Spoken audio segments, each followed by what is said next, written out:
What's up guys, Razanon here. Today I'm going to start on a series that will be continuing for a very long time with setups for every single gun. And this is going to be a little different than like a best class setup video because I'm actually going to be giving you 3 different class setups for each weapon, and you can change which setup you use depending on what map you're playing on. So if you're playing a really close quarters map, kind of normal size map, or a particularly long range map. And today we're going to be starting with the best gun in the game, the M4. And for the M4, this is particularly easy to do because it has so many different attachments and so many kind of conversion-like attachments that this gun can be extremely versatile depending on the attachment selection you have. So we have a big pool to choose from, and you can make the M4 a very different gun based on which attachments you select, and that will be evident right now.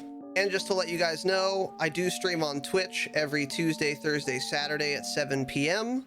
at twitch.tv/Razanon. It's the same name as this channel. I'm a small, humble streamer, so I'm super interactive with chat. So if you wanted to come by, say what's up, ask me questions, tell me I'm a dumb piece of then feel free to stop by my channel and say what's up. I would love to talk to you. Links in the description. Without further ado, let's get into it. We'll start with the close range setup for the M4. For the barrel, we have this 12.4 inch barrel. This isn't the shortest or fastest barrel available, but what I really like about it is that it has an integrated suppressor, which gives you that suppression effect in which you won't show up on the compass when you're firing. And if you have Ghost, you won't show up on the mini map when you're firing either. Additionally, it still does speed up your aim down sight speed, so it's really good for these close quarters engagements where you're going to be using this gun on those smaller maps. And then to help with that ADS speed, we have the stippled grip tape. We have no stock. Both of those are going to speed up your ADS speed. No stock is going to speed up your movement speed as well, so you can really fly around the map. And then the 5 milliwatt laser for that insane hip fire accuracy. Again, the sprint to fire speed, which is super important in close quarters engagements. And then the 60 round mag. That slows you down a little bit, but with all these other attachments, this thing still handles incredibly quickly. And having 60 rounds in any situation is fantastic because you can kill more people before you have to worry about reloading, obviously. And that's really good in any situation on any map, but especially for this close quarters setup. You could be in a small room or building where you're just not going to have time to reload, and if you reload even with sleight of hand, you're dead. So having 60 rounds is super helpful, so you can just keep killing people over and over without having to worry about reloading. And for this close quarters setup, I would use this on maps like Ramaza, Gunrunner, St. Petrograd, Shoot House, and Shipment. These are small maps where you are very often going to be in super close quarters, where recoil isn't going to matter that much, damage range isn't going to matter that much. So you want to optimize for being able to hip fire accurately, get those sights up to your face as quickly as possible, and bang it out. Next up, we have the medium range M4 setup. This is basically the most well-rounded, always going to be good enough, super strong M4 setup. It's going to do fine up close, it's going to do fine really far, but it's going to do best. It's optimized for those medium range maps. So if you're playing on Arklov Peak,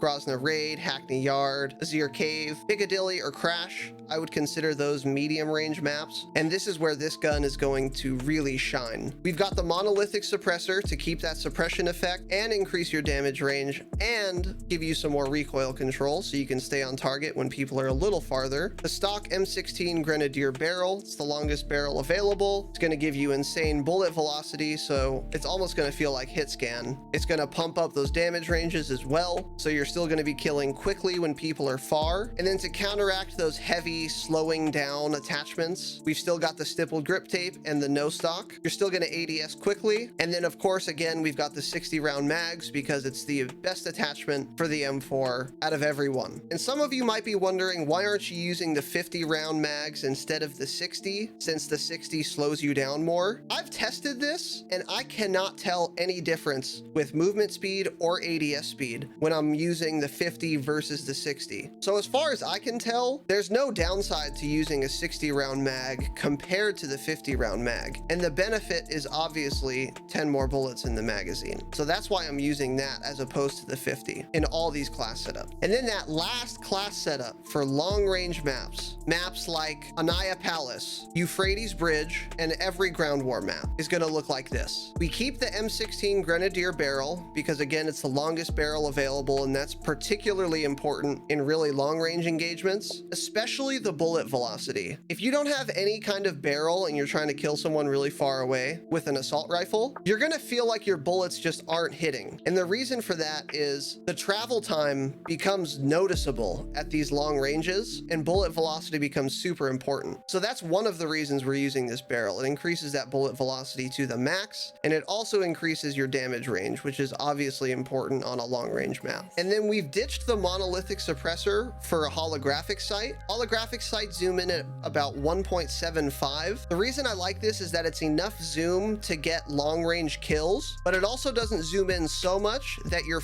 if someone comes up really close to you. You're still going to be able to aim into them if someone gets right in your business. That's the reason I'm not using like a 3.0 optic, is because that might be better for all long range engagements, but it's not versatile enough for me, because if someone comes up close to me with an MP5, I want to still be able to ADS that person and kill them reliably. And with a 3.0 optic, it zooms just a little too far to get someone really close like that. So the holographic is a perfect balance between being able to get a really long range kill and still having a good chance of ADSing someone who's super close to you. We also changed out the stock from no stock attachment to the Forge Tac CQS. The only difference in these is that the no stock gives you more movement speed, but it reduces your recoil control. So when you have the CQS stock, you keep the same ADS speed as no stock attachment, but you don't move as quickly. The benefit you get is you don't lose any recoil control. So essentially, the CQS has better recoil control, the no stock has better movement speed. On a really big map, I don't care that much about movement speed. I want to be able to keep my recoil under control. So this stock gives you that ADS speed that you want, but you keep all the recoil control that you don't want to lose for those long range engagements. And then of course, we're keeping the stippled grip tape and the 60 round mags. You could change out the 60 round mags for a monolithic suppressor. This class is still going to have plenty of draw speed, and the monolithic suppressor will give you the suppression effect and a little more damage range. But the reason I don't do that is because once you get to these really big maps, not showing up on the compass becomes a lot less important, because it's harder for you to get flanked on a really large map. And the damage range that a monolithic suppressor provides is good, but it's not anything like the damage range a long barrel gives you. So it's far less important to me on these really big maps. Plus, when someone's particularly far, you might need to pump more bullets into them than you would think, either because you're missing a lot of shots because they're so far, or your damage range isn't quite getting there, so you need an extra 1 or 2 bullets to land. So I prefer the 60 round mags to the monolithic suppressor, but you could definitely switch that back, and this is still going to be really good at long range. You're just going to find yourself reloading a lot more. Shorter video than normal today, guys. I hope you enjoyed it. If you hated the video, smash the thumbs down. If you liked it, thumbs up would be great. Again, I stream on Twitch at twitch.tv/Razanon Tuesday, Thursday, Saturdays, 7 p.m. Pacific time. I would love to see you there. I make exclusively Call of Duty multiplayer content on this channel, and I play on PC, so that's the perspective I give, but the advice I have applies to you no matter which platform you're playing on. After all, we're all playing the same game. So if you want more content like this, more class setups, tips, tricks, etc., consider subscribing. If you're able to try out any of these class setups, let me know how they did for you in the comments. I've been using the M4 a lot, and I've been using each of these setups a lot, and they're doing excellent for me as long as you're using them on the right maps. So let me know how that goes. If you have any alternate class setups, I would love to hear them. Thanks for watching, Young Kings, and as always, remember, stay humble.